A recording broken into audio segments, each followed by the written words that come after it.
여러분, 혹시 샤워하고 나서 갑자기 어지럽거나 다리가 너무 무겁고 묵직해서 걷기조차 힘드셨던 경험이 있으신가요?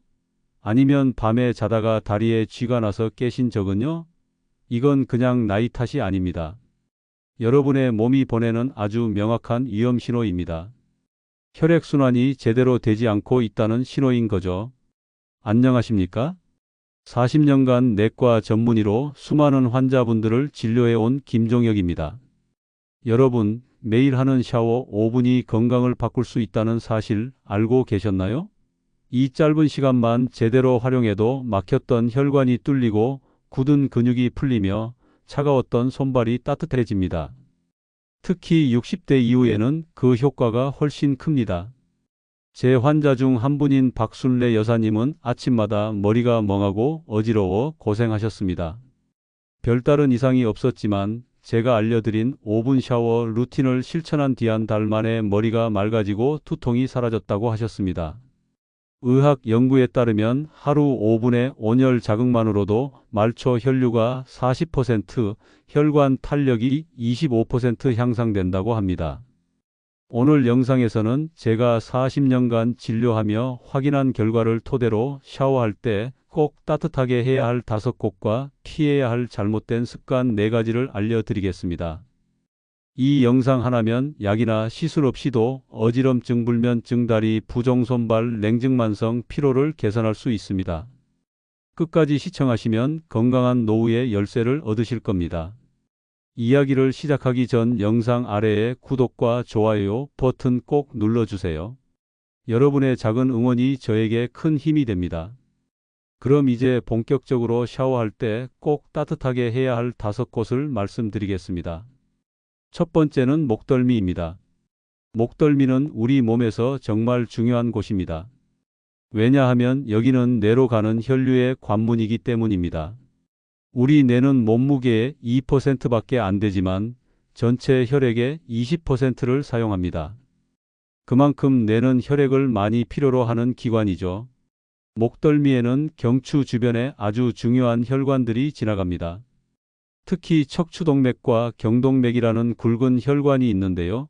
이 혈관들을 통해서 뇌로 피가 공급됩니다. 그런데 나이가 들면 목 주변 근육이 굳어지고 이 굳은 근육이 혈관을 압박하게 됩니다. 그러면 뇌로 가는 피의 양이 줄어들 수밖에 없겠죠. 실제로 제 환자분들 중에 목이 뻣뻣하다고 호소하시는 분들이 정말 많습니다. 아침에 일어나면 목이 돌아가지 않는다. 고개를 숙이면 뒷목이 당긴다. 이런 증상들 말입니다. 이게 단순히 근육 문제가 아닙니다. 이건 뇌로 가는 혈류에 문제가 생기고 있다는 신호예요. 그래서 샤워할 때 목덜미를 따뜻하게 해주는 게 정말 중요합니다. 방법은 간단합니다. 샤워기를 목 뒤쪽에 직접 대고 뜨거운 물을 1분 정도 쏘이시면 됩니다. 이때 물의 온도는 체온보다 약간 높은 정도 40도에서 42도 정도가 적당합니다. 너무 뜨거우면 안 됩니다. 피부가 살짝 따끈해지는 정도면 충분합니다. 물줄기를 목덜미에 쏘이면서 천천히 고개를 좌우로 돌려보세요. 앞뒤로도 천천히 숙였다 젖혔다 해보시고요. 이렇게 하시면 굳었던 목 근육이 풀리면서 혈관에 가해지던 압박이 해소됩니다. 그러면 뇌로 가는 혈류가 즉시 좋아지는 거죠. 이걸 꾸준히 하시면 어떤 변화가 올까요? 가장 먼저 느끼시는 건 머리가 맑아진다는 겁니다. 아침에 일어났을 때 머리가 무겁고 멍했던 느낌이 사라집니다. 집중력도 좋아지고요. 두통도 줄어듭니다. 특히 뒷머리가 묵직하고 아프셨던 분들은 확실히 개선되실 겁니다. 그리고 어깨 결림도 완화됩니다. 목과 어깨는 서로 연결되어 있기 때문에 목덜미를 풀어주면 어깨도 자연스럽게 편해집니다. 어깨가 무겁고 담이 자주 결리셨던 분들 꼭 실천해 보시기 바랍니다. 제 환자 중에 김영숙 여사님이라는 분이 계십니다. 68세이신데요. 만성 두통 때문에 거의 매일 진통제를 드셨습니다. MRI도 찍어보고 신경과 진료도 받아봤지만 특별한 이상은 없었어요. 그런데 제가 이 목덜미 샤워법을 알려드렸더니 2주 만에 진통제를 끊으셨습니다. 지금은 두통이 거의 없다고 하세요. 두 번째는 복부 중심부입니다. 배꼽 주변을 말씀드리는 겁니다. 많은 분들이 모르시는데 배꼽 주변은 우리 몸의 중심부입니다. 여기에는 소화기관이 모여 있고 자율신경의 중심인 태양신경총도 이곳에 있습니다. 자율신경이라는 건 우리가 의식하지 않아도 자동으로 몸을 조절하는 신경입니다. 심장 박동, 혈압 조절, 소화작용, 체온 유지 같은 것들을 담당하죠. 이 자율신경의 중심이 바로 배꼽 주변에 있는 겁니다. 그런데 나이가 들면 이 복부가 차가워지기 시작합니다. 특히 여성분들은 더 그렇습니다. 배를 만져보시면 다른 부위보다 차갑게 느껴지시는 분들 많으실 겁니다. 이게 문제가 됩니다. 복부가 차가우면 소화도 안 되고 자율신경도 제대로 작동하지 않습니다. 실제로 복부 온도와 면역력은 직접적인 관계가 있습니다. 복부 온도가 1도만 떨어져도 면역력이 30% 이상 감소한다는 연구 결과가 있습니다. 반대로 복부를 따뜻하게 유지하면 면역력이 올라가고 소화도 잘 됩니다. 그래서 샤워 후에 복부를 따뜻하게 하는 게 정말 중요합니다. 방법을 알려드리겠습니다. 샤워를 마치시고 물기를 닦으신 다음 두 손을 비벼서 따뜻하게 만드세요. 그리고 그 따뜻한 손으로 배꼽을 중심으로 큰 원을 그리면서 시계 방향으로 천천히 문질러 주세요. 이때 너무 세게 누르실 필요는 없습니다. 살짝 압력을 주면서 부드럽게 쓸어내리듯이 하시면 됩니다. 시계 방향으로 도는 이유가 있습니다. 우리 장의 연동 운동 방향이 시계 방향이기 때문입니다. 이렇게 하면 장 운동이 활발해지면서 소화가 잘 되고 변비도 개선됩니다. 이걸 하루에 2분 정도 샤워 후에 매일 해주시면 됩니다. 그러면 어떤 효과가 있을까요? 먼저 소화가 훨씬 편해집니다. 식사 후에 배가 더부룩하고 소화가 안 되셨던 분들 확실히 좋아지실 겁니다. 그리고 변비도 개선됩니다. 특히 노년기에는 장 기능이 약해져서 변비로 고생하시는 분들이 많은데요. 복부를 따뜻하게 하고 마사지해주면 장이 활발하게 움직이기 시작합니다. 자연스럽게 배변 활동이 좋아지는 거죠. 또한 복부 혈류가 좋아지면서 전신순환도 개선됩니다. 복부에는 큰 혈관들이 많이 지나가거든요. 이 혈관들의 순환이 좋아지면 온몸으로 피가 잘 돌게 됩니다. 그러면 손발도 따뜻해지고 전체적으로 몸이 가벼워지는 느낌을 받으실 겁니다. 면역력도 올라갑니다. 아까 말씀드렸듯이 복부 온도와 면역력은 직접적인 관계가 있습니다. 복부가 따뜻해지면 면역 세포들이 활발하게 움직입니다. 그래서 감기도 덜 걸리고 몸이 튼튼해지는 거죠. 제 환자 중에 정밀한 여사님이라는 분이 계십니다. 72세이신데요. 평생 소화불량과 변비로 고생하셨습니다. 소화제도 먹어보고 유산균도 먹어봤지만 별 효과가 없었어요. 그런데 이 복부 마사지를 시작하신 지 일주일 만에 배변이 규칙적으로 나오기 시작했고 한 달 후엔 소화제 없이도 식사를 편하게 하신다고 합니다. 세 번째는 사타구니입니다. 사타구니라고 하면 좀 민감한 부위라고 생각하실 수 있는데요. 이곳은 의학적으로 정말 중요한 곳입니다. 왜냐하면 사타구니는 상체와 하체를 연결하는 순환의 고속도로이기 때문입니다. 사타구니에는 대퇴동맥과 대퇴정맥이라는 아주 굵은 혈관이 지나갑니다. 이 혈관을 통해서 하체로 피가 내려가고 다시 심장으로 올라옵니다. 그런데 이 사타구니가 막히거나 차가워지면 큰 문제가 생깁니다. 하체로 가는 혈류가 막히는 거죠. 또한 사타구니에는 림프절이 모여 있습니다. 림프절은 우리 몸의 면역을 담당하는 아주 중요한 기관입니다. 몸속의 노폐물과 독소를 걸러내는 역할을 하죠. 그런데 사타구니가 차갑고 순환이 안 되면 이 림프절도 제대로 작동하지 않습니다. 실제로 나이가 들면 사타구니 부위의 순환이 많이 떨어집니다. 오래 앉아 계시거나 활동량이 줄어들면서 이 부위가 굳어지고 차가워지는 거예요. 그러면 어떤 증상이 나타날까요? 첫째, 하체가 차갑습니다. 사타구니가 막히면 다리로 가는 따뜻한 피가 제대로 내려가지 못합니다. 그래서 허벅지부터 발끝까지 전체적으로 차가워지는 겁니다. 둘째, 밤에 소변을 자주 보게 됩니다. 많은 분들이 이걸 전립선 문제나 방광 문제로만 생각하시는데요. 사실은 하체 순환이 안 돼서 그런 경우가 많습니다. 낮 동안 하체에 고여 있던 수분이 밤에 누우면 심장으로 돌아오면서 소변이 자주 마려운 거죠. 셋째, 다리가 붓습니다. 특히 저녁이 되면 발목이 퉁퉁 붓고 신발이 꽉 끼는 느낌 많이 받으시죠? 이것도 사타구니 순환이 안 돼서 생기는 증상입니다. 그래서 사타구니를 따뜻하게 해주는 게 정말 중요합니다. 방법을 알려드리겠습니다. 샤워할 때 사타구니 부위에 따뜻한 물을 30초 정도 직접 쏘여주세요. 그리고 샤워 후에 타올로 물기를 닦으실 때 사타구니 부위를 부드럽게 눌러주시면 됩니다. 이때 너무 세게 누르시면 안 됩니다. 림프절은 아주 연약한 기관이거든요. 손가락 끝으로 살살 눌러주듯이 마치 반죽을 만지듯이 부드럽게 해주세요. 사타구니 중앙에서 시작해서 바깥쪽으로 그리고 아래쪽으로 쓸어내리듯이 마사지해 주시면 됩니다.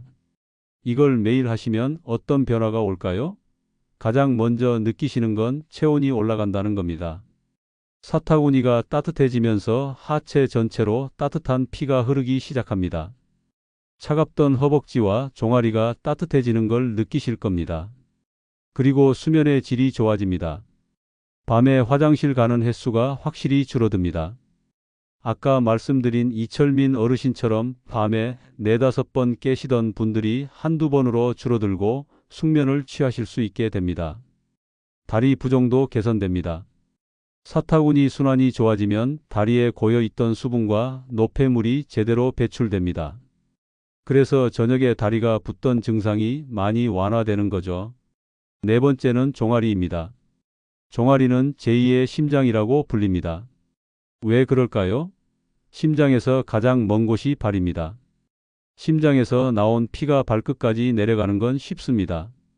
중력 때문에 아래로 내려가는 건 어렵지 않거든요. 하지만 문제는 그 피를 다시 심장으로 올려보내는 겁니다. 중력을 거슬러서 위로 올려야 하는데 이게 쉽지 않습니다. 특히 나이가 들면 더욱 어려워집니다.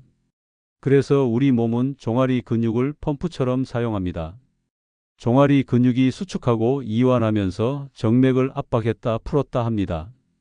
그러면 정맥 안에 있는 판막이 작동하면서 피를 위로 밀어 올리는 거죠. 마치 펌프가 물을 퍼 올리는 것처럼 말입니다. 그래서 종아리를 제2의 심장이라고 부르는 겁니다. 그런데 나이가 들면 이 종아리 근육이 약해집니다. 활동량도 줄어들고 근육량도 감소하면서 펌프 기능이 떨어지는 거예요. 그러면 하체에 피가 고이기 시작합니다. 다리가 무겁고 붓고 저리고 아픈 증상이 바로 여기서 나오는 겁니다. 실제로 많은 어르신들이 종아리 문제로 고생하십니다. 밤에 자다가 종아리에 쥐가 나서 깬다. 오래 서 있으면 종아리가 터질 것 같다. 계단을 오를 때 종아리가 당긴다. 이런 증상들 말입니다. 이건 단순히 근육 문제가 아닙니다. 순환 문제입니다. 종아리로 내려간 피가 제대로 올라오지 못하면서 생기는 증상이에요. 그래서 종아리를 따뜻하게 하고 순환을 도와주는 게 정말 중요합니다. 샤워할 때 종아리를 어떻게 관리해야 할까요? 방법을 자세히 알려드리겠습니다. 샤워기를 들고 종아리에 따뜻한 물을 위에서 아래로 흘려보내세요. 무릎 뒤쪽부터 시작해서 발목까지 천천히 내려가면서 물을 쏘이는 겁니다. 이때 물줄기가 종아리를 따라 흐르도록 해주세요.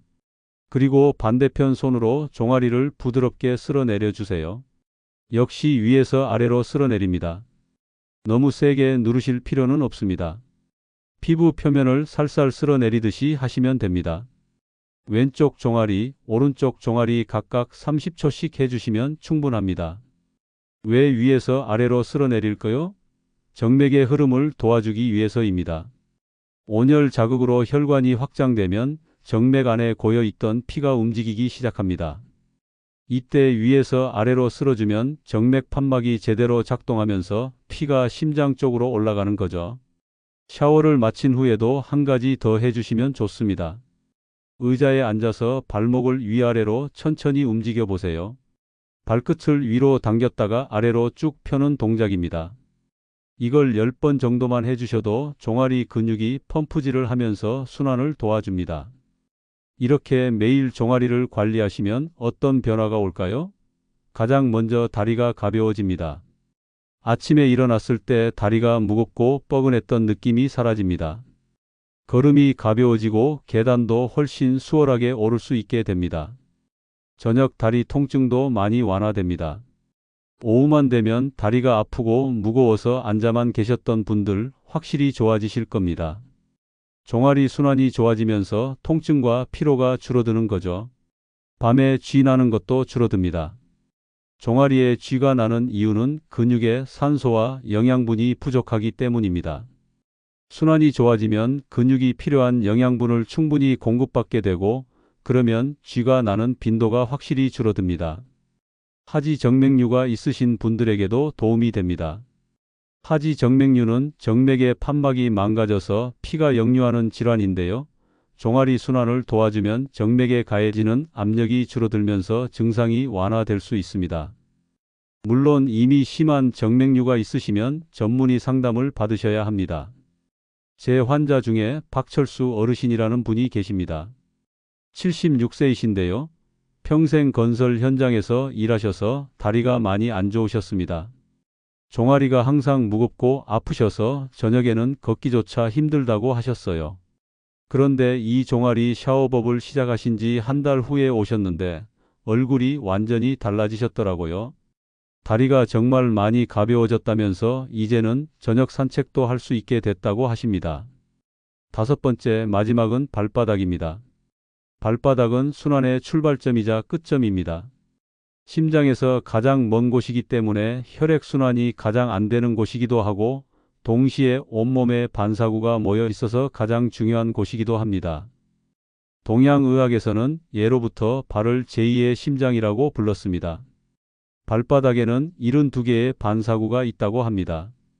반사구라는 건 우리 몸의 각 장기와 연결된 지점을 말합니다. 발바닥의 특정 부위를 자극하면 그와 연결된 장기가 활성화되는 거죠. 또한 발바닥에는 말초혈관이 가장 집중되어 있습니다. 아주 작은 모세혈관들이 발바닥 전체에 그물망처럼 퍼져 있어요. 이 모세혈관의 상태가 바로 우리 몸 전체의 순환 상태를 보여줍니다.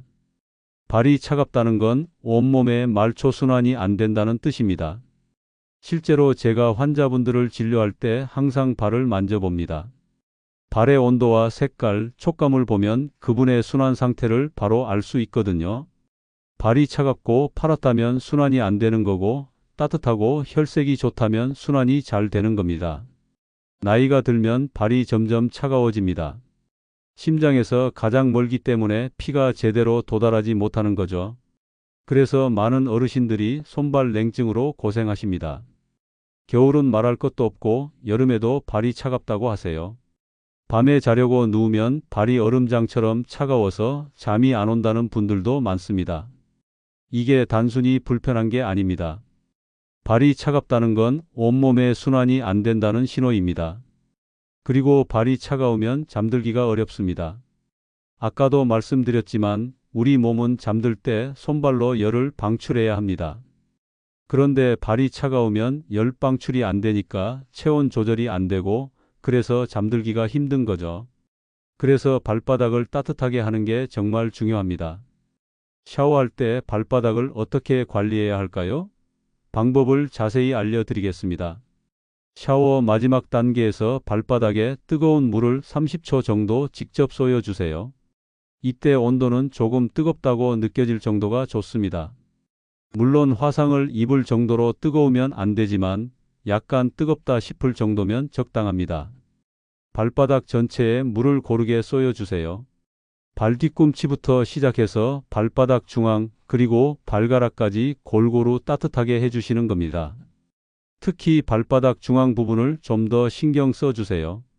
이곳이 바로 용천혈이라는 중요한 혈자리입니다. 이 용천혈을 자극하면 전신순환이 활발해집니다.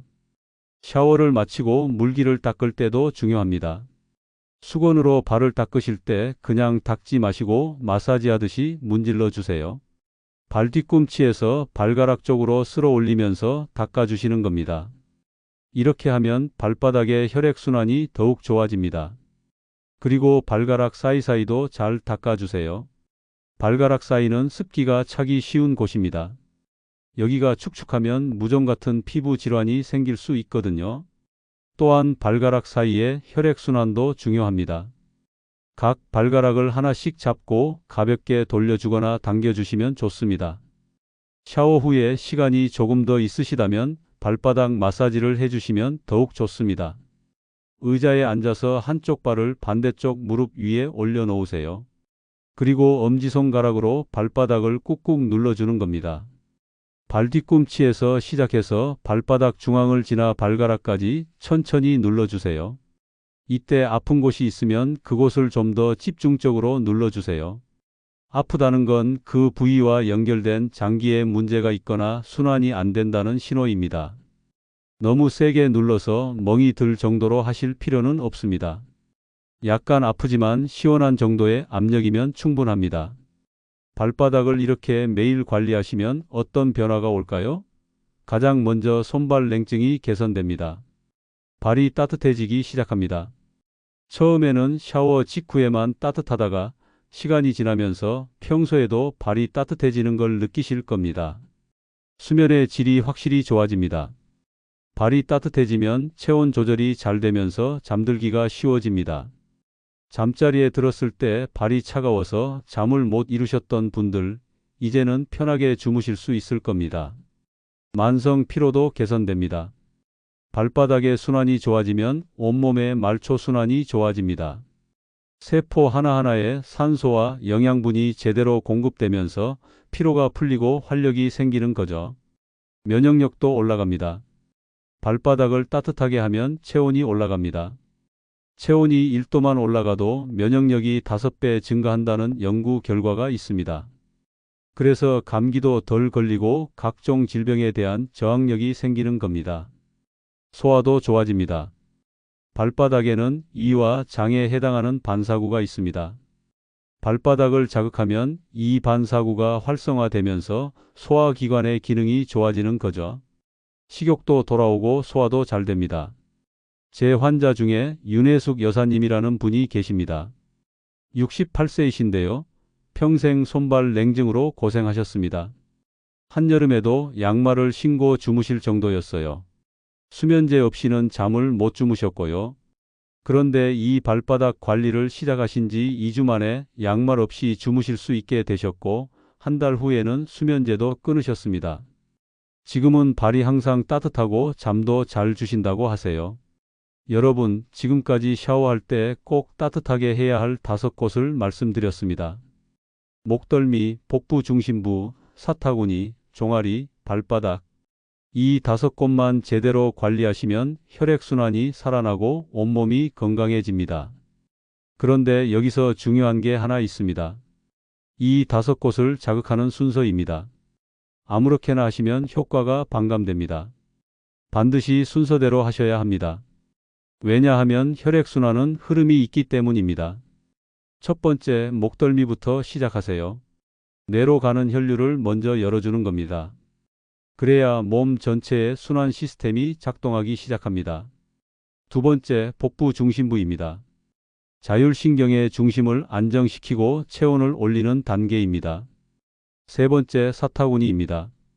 상체와 하체의 연결 통로를 열어주는 겁니다.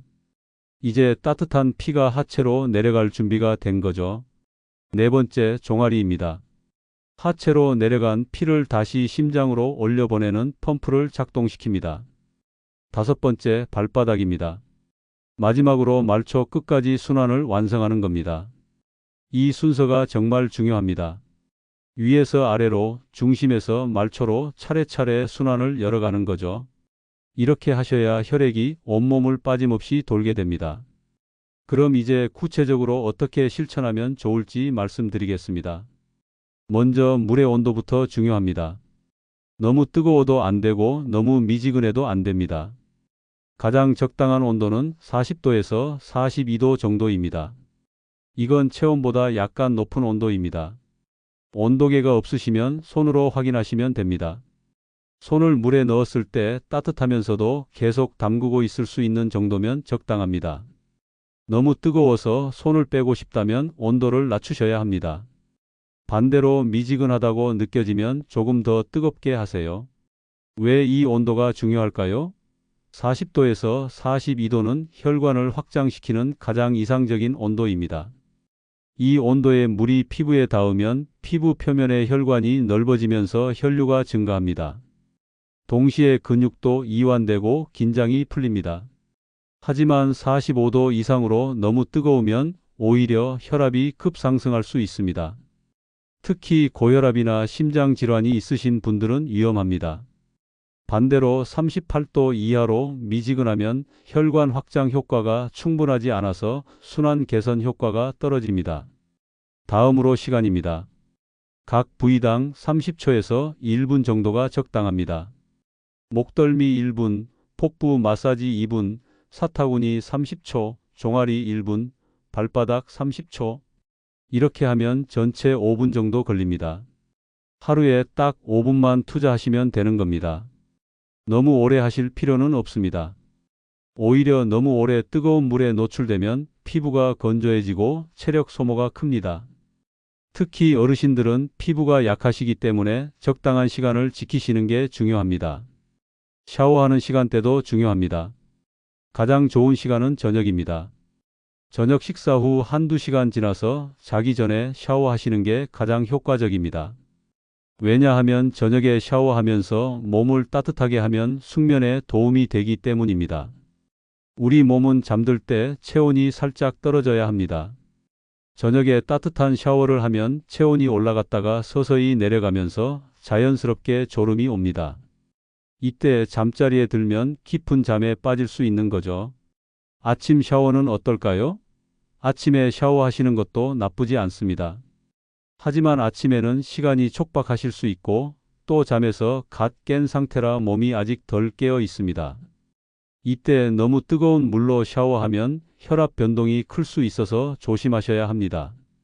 만약 아침에 샤워하신다면 물 온도를 조금 낮춰서 38도에서 40도 정도로 하시고 각 부위 자극 시간도 조금 짧게 하세요.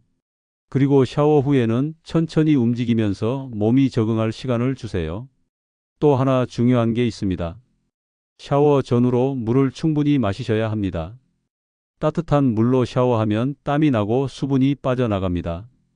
그래서 샤워 전에 미지근한 물 한 컵, 샤워 후에도 물 한 컵 드시는 게 좋습니다. 특히 어르신들은 갈증을 잘 못 느끼십니다. 몸에 수분이 부족해도 목이 마르다는 신호가 약하게 오는 거죠. 그래서 의식적으로 물을 드셔야 합니다. 물을 충분히 드시면 혈액이 묽어지면서 순환이 더욱 잘 됩니다. 샤워 후에 보습도 중요합니다. 나이가 들면 피부가 건조해집니다. 샤워 후에 물기를 닦으시고 나서 바로 보습제를 바르세요.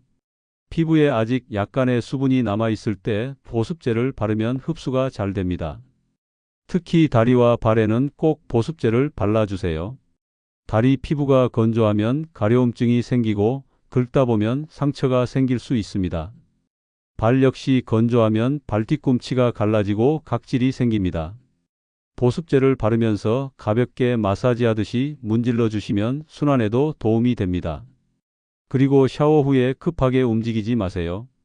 특히 욕실에서 나올 때 조심하셔야 합니다. 따뜻한 물로 샤워하면 혈관이 확장되면서 혈압이 살짝 떨어질 수 있습니다. 이때 갑자기 일어나거나 빠르게 움직이면 어지러울 수 있어요. 욕실에서 나오실 때는 천천히 나오세요. 문손잡이를 잡고 잠시 서 있다가 몸이 안정되면 그때 움직이세요. 그리고 욕실 바닥이 미끄러울 수 있으니 조심하셔야 합니다. 욕실 매트를 깔아두시거나 미끄럼 방지 스티커를 붙여두시면 안전합니다. 이제 주의해야 할 사항들을 말씀드리겠습니다. 이건 정말 중요한 내용이니 꼭 기억해 주시기 바랍니다.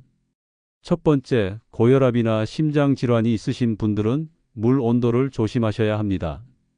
너무 뜨거운 물은 혈압을 급격하게 올릴 수 있습니다. 이런 분들은 온도를 38도에서 40도 정도로 낮춰서 하시고 시간도 짧게 하세요. 그리고 샤워 중에 가슴이 답답하거나 숨이 차면 즉시 중단하시고 의사와 상담하세요. 두 번째, 당뇨병이 있으신 분들도 조심하셔야 합니다. 당뇨가 있으면 감각이 둔해져서 물이 너무 뜨거워도 잘 못 느낍니다. 그래서 화상을 입을 수 있어요. 반드시 손으로 먼저 물 온도를 확인하시고 온도계를 사용하시는 것도 좋습니다. 그리고 샤워 후에 발에 상처가 없는지 꼭 확인하세요. 세 번째, 피부 질환이 있으신 분들입니다. 아토피나 건선, 습진 같은 피부 질환이 있으면 너무 뜨거운 물이 오히려 악화시킬 수 있습니다. 이런 분들은 온도를 더 낮춰서 37도에서 38도 정도로 하시고 샤워 시간도 짧게 하세요. 그리고 샤워 후 보습을 특히 철저히 하셔야 합니다. 네 번째, 어지럼증이 자주 있으신 분들입니다. 기립성 저혈압이 있거나 평소에 어지럼증이 있으시면 샤워 중에 특히 조심하셔야 합니다. 욕실에 의자나 샤워 체어를 놓고 앉아서 하시는 것도 좋은 방법입니다. 그리고 혼자 계실 때보다는 가족이 집에 있을 때 샤워하시는 게 안전합니다. 다섯 번째, 식사 직후에는 샤워하지 마세요. 식사 후 바로 샤워하면 소화에 필요한 혈액이 피부 쪽으로 가버려서 소화가 안 됩니다. 최소한 식사 후 1시간에서 2시간 정도 지나서 샤워하세요. 여섯 번째, 술을 드신 후에는 절대 샤워하지 마세요. 술을 마시면 혈관이 확장되는데 여기에 뜨거운 물까지 더해지면 혈압이 급격하게 떨어질 수 있습니다. 이건 정말 위험합니다. 실제로 술 먹고 목욕탕 갔다가 쓰러지시는 분들이 많거든요. 일곱 번째, 몸이 아프거나 열이 있을 때도 샤워를 피하세요. 감기 기운이 있거나 열이 나면 몸이 바이러스와 싸우느라 에너지를 쓰고 있는 겁니다. 이때 샤워하면 체력 소모가 커져서 오히려 병이 악화될 수 있습니다. 이런 주의사항들을 잘 지키시면서 안전하게 실천하시기 바랍니다. 건강을 위해서 하는 건데 오히려 다치시면 안 되잖아요. 그런데 여러분, 좋은 습관만큼 나쁜 습관을 피하는 것도 중요합니다. 지금부터 샤워할 때 절대 하시면 안 되는 4가지 습관을 말씀드리겠습니다. 이런 습관들은 혈액순환을 오히려 나쁘게 만들고 건강을 해칠 수 있으니 꼭 피하셔야 합니다. 첫 번째, 찬물로 갑자기 샤워하는 겁니다. 어떤 분들은 건강에 좋다고 찬물 샤워를 하십니다. 젊은 사람들은 괜찮을 수 있지만 60대 이후에는 정말 위험합니다. 찬물이 몸에 닿으면 혈관이 급격하게 수축합니다. 혈관이 갑자기 좁아지면서 혈압이 확 올라가는 거죠. 이미 혈관이 딱딱해진 상태에서 이렇게 급격한 수축이 일어나면 뇌혈관이나 심장혈관에 문제가 생길 수 있습니다. 심하면 뇌졸중이나 심근경색까지 올 수 있어요. 실제로 겨울철에 찬물로 세수하시다가 쓰러지시는 어르신들이 많습니다. 특히 아침에 화장실 가서 찬물로 세수하시다가 급성 심근경색이 오는 경우가 있어요. 정말 위험한 습관입니다. 또 어떤 분들은 사우나나 찜질방에서 뜨거운 물에 있다가 갑자기 냉탕에 들어가십니다. 이것도 마찬가지로 위험합니다. 온도 차이가 클수록 혈관에 가해지는 충격이 큽니다. 그래서 샤워할 때는 반드시 따뜻한 물을 사용하세요. 찬물은 절대 안 됩니다. 혹시 샤워 마지막에 물을 시원하게 해서 마무리하고 싶으시다면 찬물이 아니라 미지근한 물 정도로만 하세요. 그것도 몸 전체가 아니라 다리 부분만 살짝 시원하게 해주는 정도면 충분합니다. 두 번째, 장시간 뜨거운 욕조에 몸을 담그는 겁니다. 목욕탕이나 집에 욕조가 있으신 분들, 뜨거운 물에 오래 담그고 계시는 경우가 많은데요. 이것도 조심하셔야 합니다. 뜨거운 물에 오래 있으면 혈관이 계속 확장된 상태로 유지됩니다. 그러면 혈압이 점점 떨어지게 되고 심장은 혈압을 유지하려고 더 빨리 뛰게 됩니다. 이게 심장에 부담을 주는 거죠. 또한 뜨거운 물에 오래 있으면 체온이 올라갑니다. 체온이 너무 올라가면 우리 몸은 땀을 내서 체온을 낮추려고 합니다. 그러면서 수분이 빠져나가고 탈수가 올 수 있어요. 탈수가 오면 혈액이 끈적끈적해지면서 혈전이 생길 위험이 커집니다. 실제로 목욕탕에서 오래 있다가 어지러워서 쓰러지시는 분들이 많습니다. 특히 겨울철에 뜨거운 탕에 오래 계시다가 나오실 때 쓰러지는 경우가 많아요. 뜨거운 곳에서 갑자기 찬 곳으로 나오면서 혈압이 급변하기 때문입니다. 그래서 욕조에 몸을 담그실 때는 10분을 넘기지 마세요. 5분에서 10분 정도가 적당합니다. 그리고 물 온도도 40도 정도로 너무 뜨겁지 않게 하세요.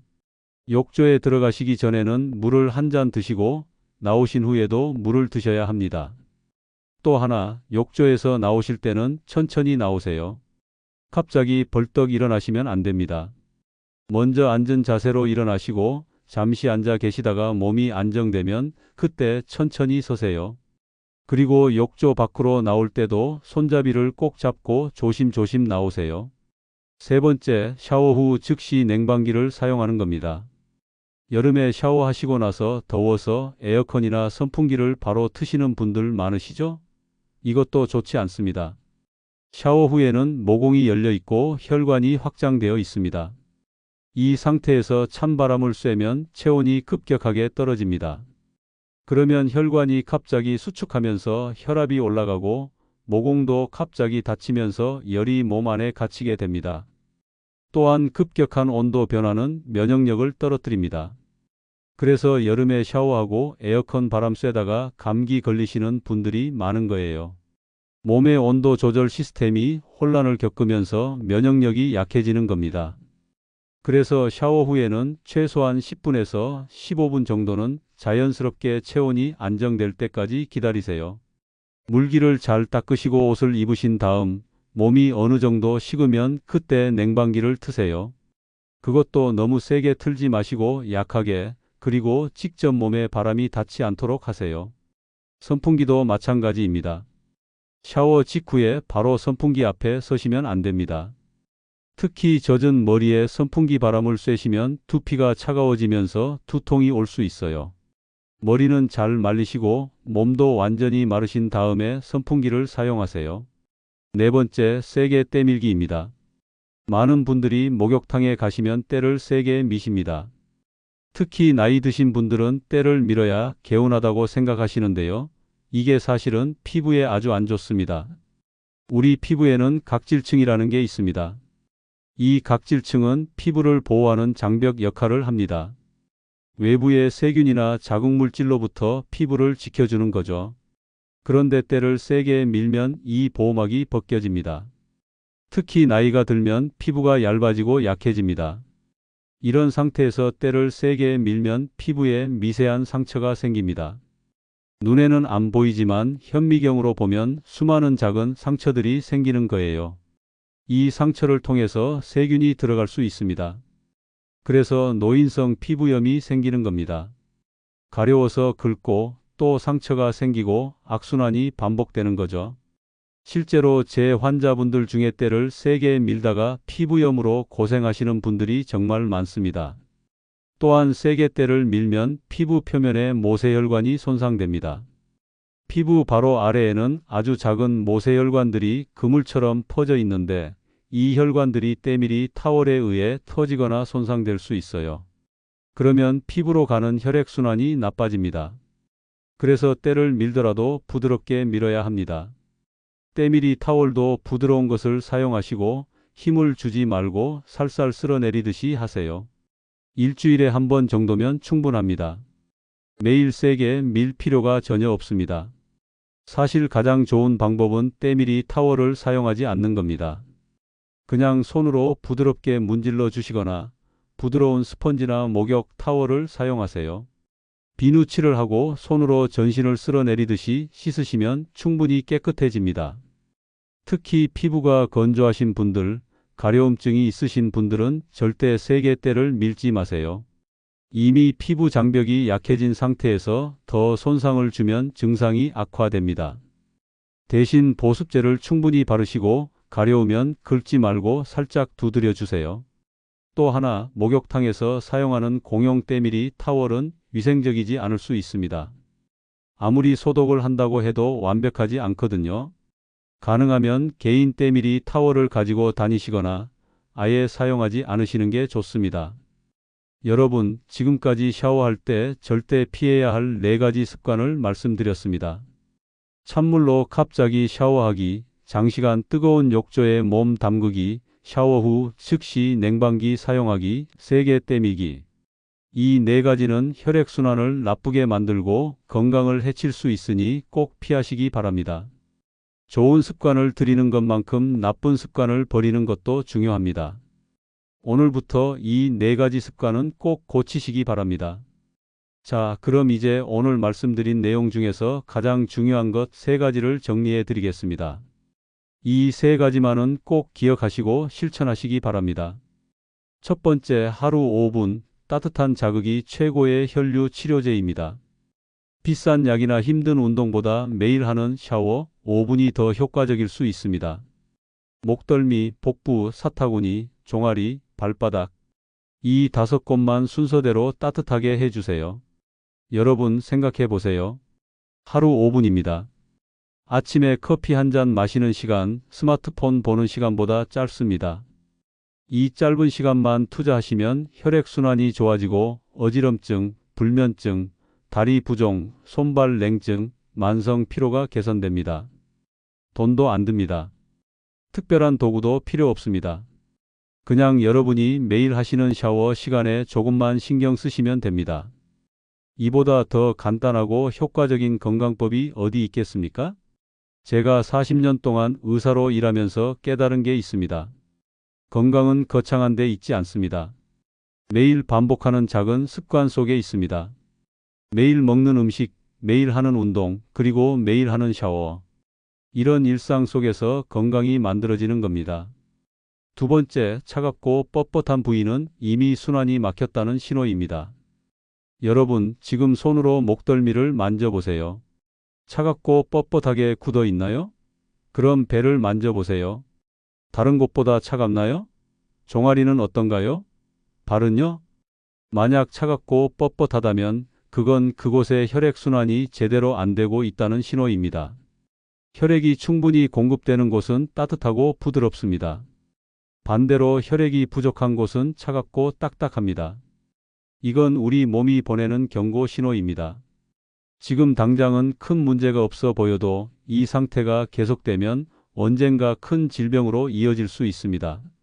뇌졸중, 심근경색, 치매 같은 심각한 질환들이 모두 혈액순환 문제에서 시작됩니다.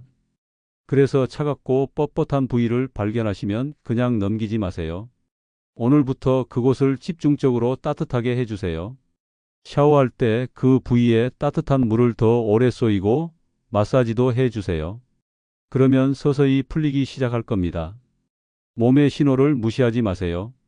우리 몸은 거짓말을 하지 않습니다.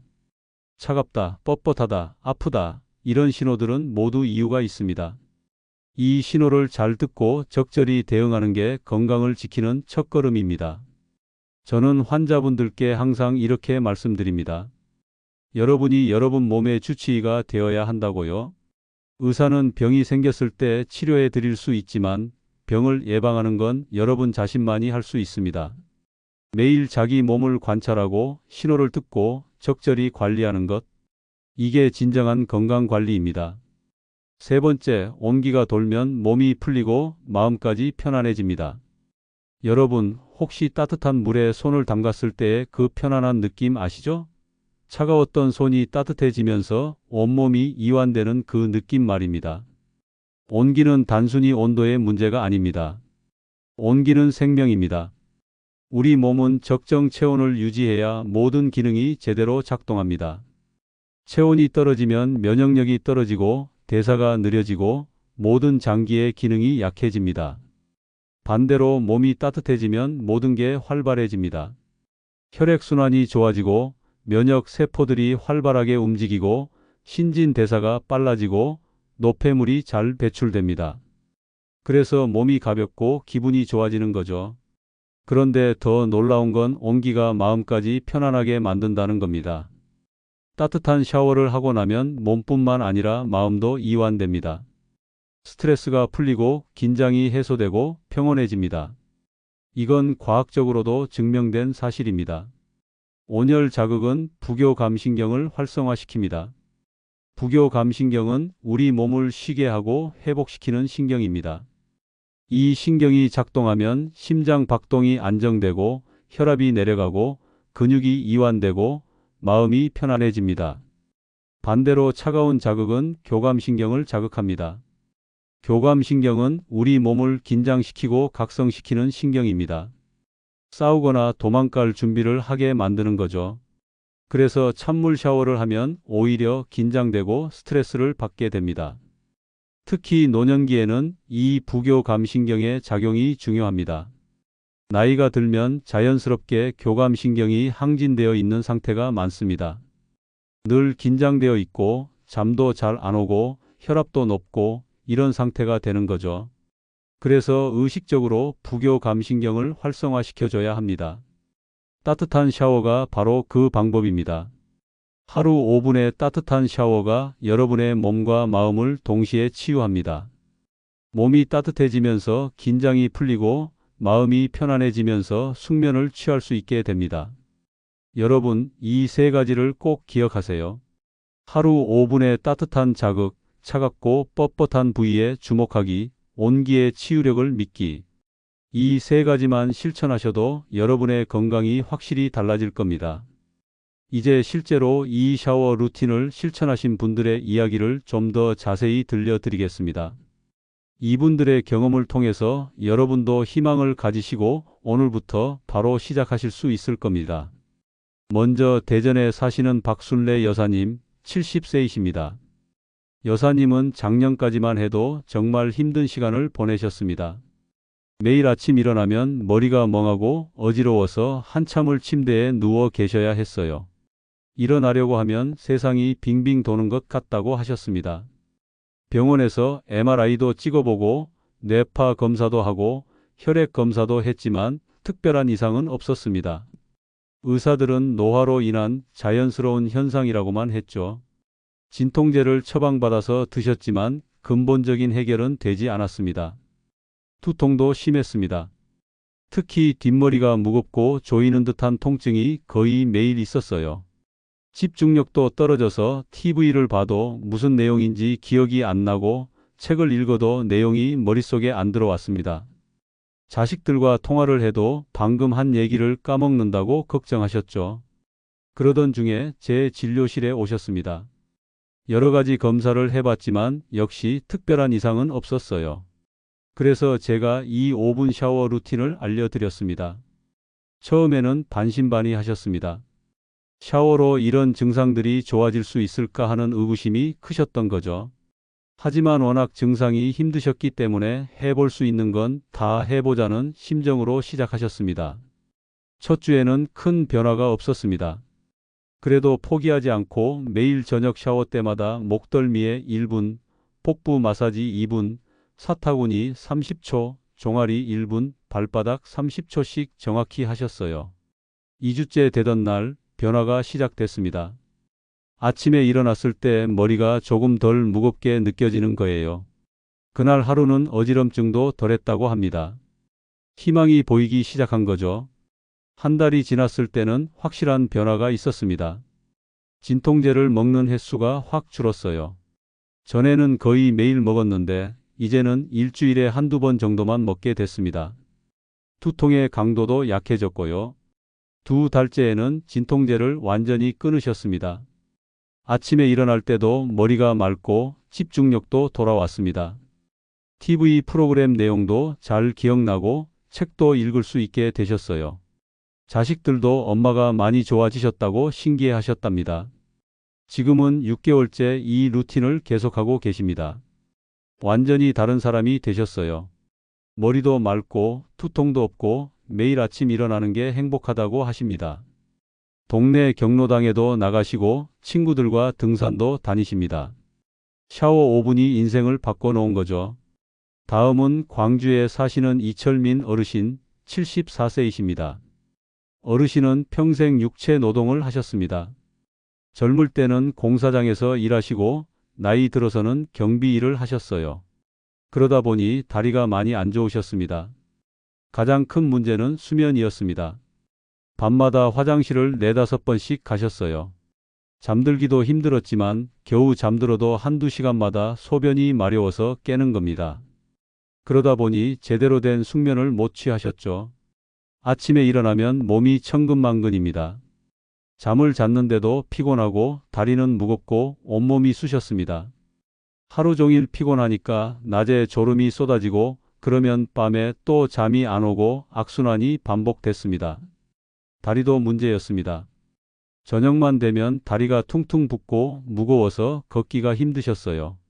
종아리를 만져보면 딱딱하게 굳어 있고 손가락으로 누르면 자국이 남았습니다. 전형적인 하체 순환 장애 증상이었죠.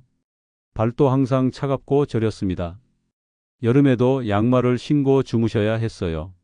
겨울엔 두꺼운 양말을 두세 켤레 신어도 발이 얼음장 같았다고 합니다.